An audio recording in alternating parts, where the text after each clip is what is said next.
Naiinis at sa isip-isip ni Cedric na may isang paladin dito. Ibig sabihin kasali ang simbahan, alam na ba nila na nakipag-deal siya sa Dark Mage? Tinatanong ni Victor na kung okay lang ba siya, my lord. Pinisil ni Damian ang matabang pisngi ni Victor, at napapamura at sinasabi nito na hindi siya okay. Naghintay siya ng matagal para sa kanya, gusto niya bang matanggal sa trabaho? Pero, at least parang ginawa niya yung pinapagawa niya sa kanya. At sa isip-isip nito na ito ang paladin mula sa simbahan. Nakangiting sinasabi ni Victor na syempre naman, siya si Victor, kaya niyang hawakan ang mga order niya. Ilang oras ang nakalipas, sa isang simbahan, at sa loob ng simbahan, may mga taong nagdarasal. Napalingon ng isang madre sa kanyang likod, hingal na hingal si Victor at tinatanong nito kung ito ba ang branch ng Holy Church. Sinasabi ng madre na oo, ano ang kailangan niya? Sinasabi ni Victor na hiniling sa kanya ng kanyang Panginoon na dalhin ito sa simbahan sa lalong madaling panahon. Isang bagay tungkol dito, bilang katibayan ng isang taong nagtatrabaho sa Dark Mage. Sinasabi ng madre na kung pwede niya ba ipakita sa kanya yan? Sinasabi ni Victor na oo, ito, sa isip-isip ng madre na ito ay mahina, ngunit ito ay enerhiya. Tiyak na dark magic, at ang simbolo na ito, bigla na lang nito kinuha ang nakasupot na hawak ni Victor. At kinuha niya ang nasa loob nito, at makikita dito ang isang ulo ng Dark Mage. Sinasabi ng madre na nakita niya na siya sa wakas, isa sa mga pinuno ng Yulan, si Agito. Hinawakan nito ang kanyang damit, at hinubad niya ito. At tinatanong nito kung nasaan ang nagtanong sa kanya na dalhin ito sa kanya. Sa kasalukuyan, tinatanong ng paladin kung siya ba si Damian Haxon. Sinasabi ni Damian na oo, siya si Damian Haxon. Sinasabi ng paladin na natanggap niya ang ebidensya. Ang simbahan ang hahawak ng mga bagay ngayon, sinasabi ni Damian na syempre. Hindi sila hahadlang sa Holy Church, gawin niya ang gusto niya. Nagpapasalamat naman ang paladin dito, sa isip-isip ni Damian na isang paladin mula sa church. Nangyayari ang mga bagay tulad ng inaasahan niya, ang Holy Church. Nabubuhay sila bilang mga lingkod ng Diyos, at walang katapusang maawain at mapagkawang gawa sa karaniwang tao, ngunit pagdating sa usapin ng pakikitungo sa mga erehe at demonyo, hindi sila magdadalawang isip na sunugin ang sarili nilang mga kaluluwa. Isang pangkat ng mga fanatics, ang mga vanguard ng simbahang ito ay ang mga paladin. At nasa side niya yung mga paladin ngayon, sinasabi ng paladin na ang mga sundalo at mamamayan, pakinggan nila ito. Ang simbahan ay nakatanggap ng ulat, tungkol sa isang taong nakipag-ugnayan sa hinahanap na Dark Mage na kasalukuyang nandito sa Landwork. Sinasabi ng babae na may Dark Mage, nagtataka at tinatanong ng lalaki na ano. Sino ang nakipagnegosyo sa mga maruruming bastos na yun?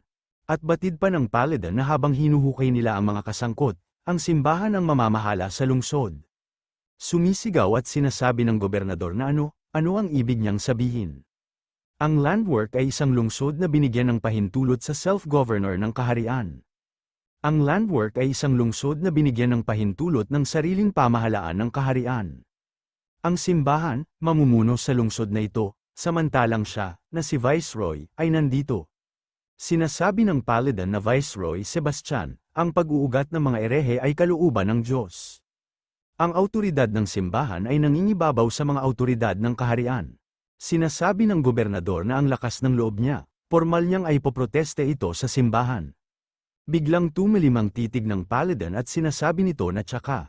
Siya at ang kanyang knight ay ang prime suspects, nagulat naman ang dalawa at sinasabi ng gobernador na ano? Ano ang kanyang ibig sabihin, bakit sila makikipagtulungan sa Dark Mage? Tinuro ng paladin si Cedric at sinasabi nito na yung lalaking yun, siya ang nagtago at sumuporta sa Dark Mage. Ang pagprotekta lamang sa gayong tao ay sapat na sa mga hinala. Galit na sumisigaw ang gobernador at tinatanong nito si Cedric kung totoo ba ito. Pinagpapawisan naman si Cedric at sinasabi nito na hindi. Bakit siya? Ito ay kabalbalan, may kinuha ang paladin sa kanyang dibdib at sinasabi nito na mayroon silang ebidensya dito, ngunit itinatanggi niya ito. Sa notebook na ito ay mga record niya, Cedric Walker, ang pagbili ng kung ano-anong mga bagay at kung saan niya ito ginawa para sa Dark Mage. At bawat single item, malalaman nila kung mali o hindi, sa sandaling suriin nila ito sa mga libro ng mga tindahan. Sa isip-isip ni Cedric na pinagmumura niya ang Dark Mage. At napapatanong ito kung bakit niya isinulat yan. Nauutal na sinasabi ni Cedric na ito ay isang hindi pagkakaunawaan. I swear, wala siyang kinalaman sa Dark Mage, sinasabi ng Paladin na aalamin nila yan sa pamamagitan ng investigasyon. Pinag-utos na ng Paladin na hulihin sila, sinasabi ni Cedric na bitawan siya. At sinasabi ng gobernador na huwag niya silang hawakan. At matalim ang pagkatitig nito kay Damian, at sa isip-isip nito na ang bastard na yan. Plano niya itong lahat, hindi siya madadala ng ganito. Hindi niya alam kung ano ang gagawin sa kanya ng mga panatiko na ito. Sumisigaw si Cedric at tinatawag nito si Robert, at sinasabi nito na ganito lang ba siya talaga susuko? Ang mga bastard na ito ay sapat na masigasig upang i-frame up siya. Sumisigaw at paulit-ulit itong tinatawag si Robert. Biglang na lang itong naglabas ng aura, at mabilis itong nakawala sa mga Paladin, at mabilis itong tumakbo. At sinasabi nito na hula niya, ang paghuli ng ganito ay tiyak na kamatayan. At kinuha nito ang kanyang axe, at pasugad ito sa babaeng Paladin. At batid nito na papatayin niya silang lahat, at tatakas siya. Nagulat naman ang gobernador at nakangiti naman si Cedric. At sa isip-isip ni Damian na nagkakamali siya, ito ay katangahan. Hindi tumama ang atake ni Robert, at mabilis lang ng Paladin na naiwasan ito, at mabilis itong nag-counter-attack kay Robert. Sa bilis ng pangyayari nakatitig lang ito, at hindi niya na naiwasan ang atake ng Paladin, at tinamaan ito sa kanyang tiyan. Nagulat naman ang gobernador at si Cedric at napanganga ang mga ito sa takot at gulat. Makikita naman dito si Damian na masayang pinapanood ang mga ito. Tumagos ang kamao ng Paladin, at sinasabi nito na ang mga sumusuway sa kalooban ng Diyos, maging sino man ito. At hinugot nito ang kanyang kamao sa tiyan ni Robert, at bumulwak ang dugo nito, at sabay na bumagsak ito sa lupa. At batid pa nito na paparusahan sila sa kalooban ng Diyos. Makikita dito na nakagapos na si Cedric, sumisigaw at sinasabi ng gobernador na pakawalan niya siya. Sinasabi ni Victor na siya ba, ang kilalang boss ng Black Snake? Sinasabi ni Damian na tama siya, sinasabi ni Cedric na hindi tulad ng mga chismis. Mukha siyang nobody, isa lang siyang matabang tulad niya. Napakagat ng ngipin at matalim na nakatitig si Cedric, at sa isip-isip nito na hindi siya makapaniwalang iniwan siya ng brat na ito sa ganitong estado. Sinasabi ni Damian na nagpapasalamat siya sa kanya, ito ay naayos ng mabuti. At napalingon si Damian sa babaeng Paladin, at sa isip-isip nito na hindi niya akalain na mas malakas siya kaysa sa kanya. Yung babaeng yun, batay sa estado ng kanyang sagradong kapangyarihan, malamang siya ang apprentice ng Asher Flame.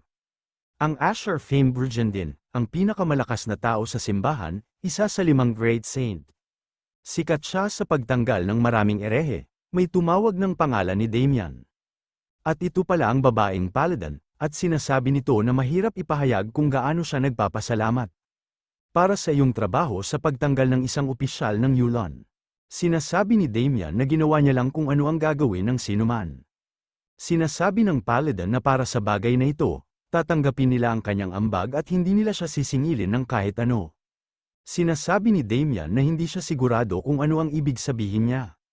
Tinatanong ng Paladin kung hindi niya ba ipinatawag ang simbahan para pagtakpan ang kanyang pag-atake sa Black Snake. Nabigla naman si Damian at sa isip-isip nito na nakita niya ang kanyang intensyon ng napakadali. At siya ay napakatalino, humingi naman agad si Damian ng paumanhin at sinasabi nito na pasensya na, kung na-offend niya ito. Kung hindi lang sinumpa ng Dark Mage ang kanilang teritoryo, at sinubukan pa niyang saktan ang pamilya niya. Nabigla naman ang babaeng Paladin sa biglang paghingi ng paumanhin ni Damian, at napatitig ito. At napailing ito at sinasabi nito na dahil sa mga pangyayari, hindi niya na ito pananagutin.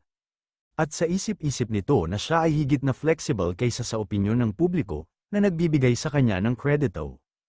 At batid ng babaeng Paladin na ang bounty sa ulo ni Agito ay babayaran sa lalong madaling panahon. Sinasabi ni Damian na meron siyang bounty, at tinatanong nito kung magkano. At sa isip-isip nito na tulad ng inaasahan niya, sinasabi ng babaeng Paladin na ito ay nagkakahalaga ng 1,000 ginto. Nagulat at napatahimik si Victor, at sa isip-isip nito na sapat na yun para makabili ng maliit na kastilyo.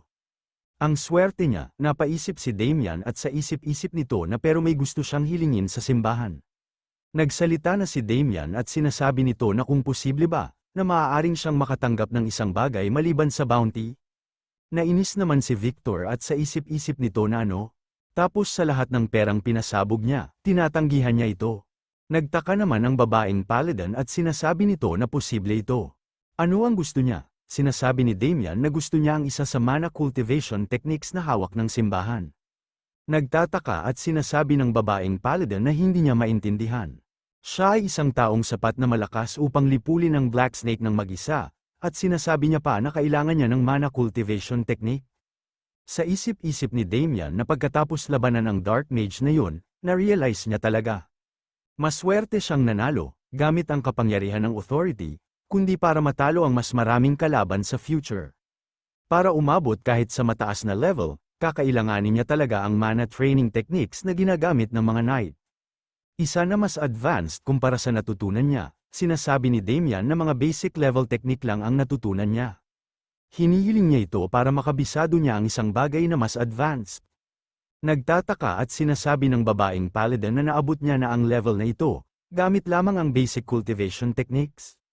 At sa isip-isip nito na nararamdaman niya na, ang malaking aura na dumadaloy sa kanyang katawan.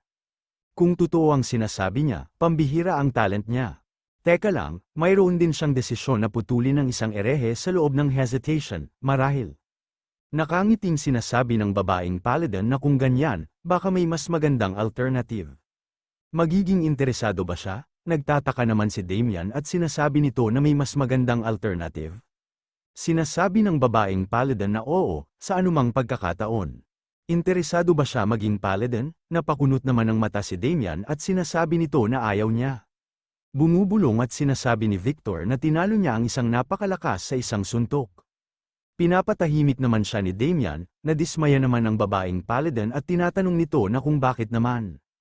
Ang pagiging Paladin ay pinakadakilang karangalan na ibinigay ng Diyos, na nagpapahintulot sa isa na parusahan ang kasamaan sa kanyang pangalan. Natakot naman si Victor at napayakap ito kay Damian at sinasabi nito na young master.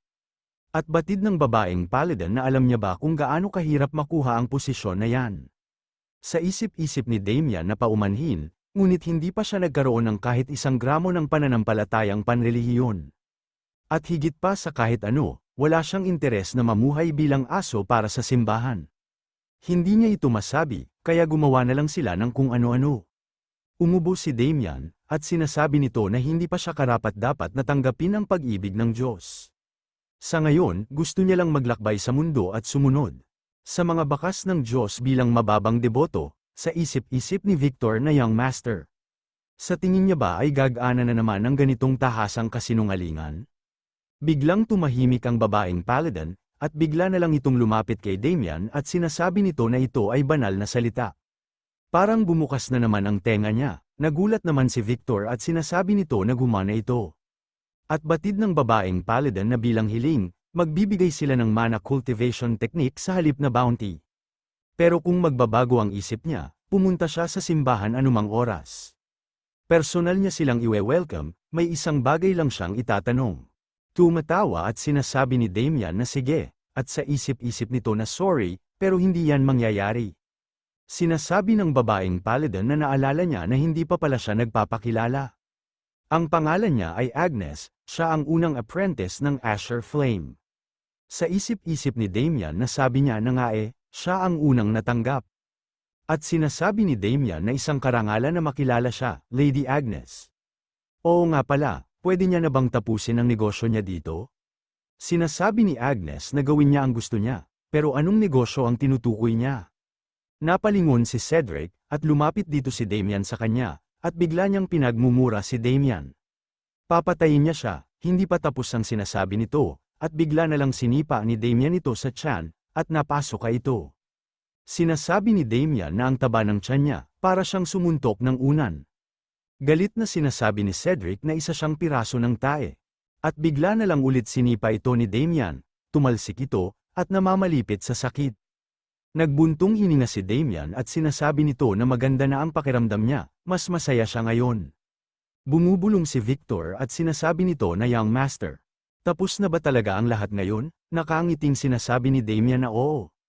Siguro, sa Marquis of the Leonblum family, may sumisigaw at binabanggit nito ang pangalan ni Erwin.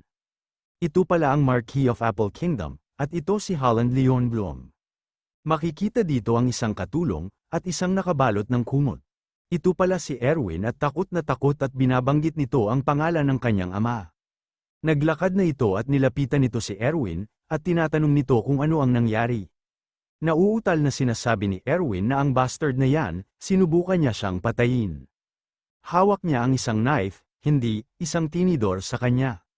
Sa isip-isip ni Holland na ang masayahing anak niya ay nanginginig na sa sobrang takot ng ganito. Tinatanong ni Holland na kung ano ang nangyayari sa mundong ito, sabihin niya sa kanya. Sino ba ang may lakas ng loob na gawin sa kanya yun? Magsalita na siya ngayon. Nauutal na sinasabi ng guard na ito ay si Damian ng House Haxon. Kinuha nito ang isang base, at binato niya ito, at galit na sumisigaw na ano, ang hamak na Haxon na yun ay nang ahas na hawakan ng kanyang anak, tiyak na gumamit siya ng ilang duwag na panlilinlang, walang duda tungkol dito. Magpadala ng mga tao sa Haxon Estate minsan, kaladkarin niya sila dito na parang aso.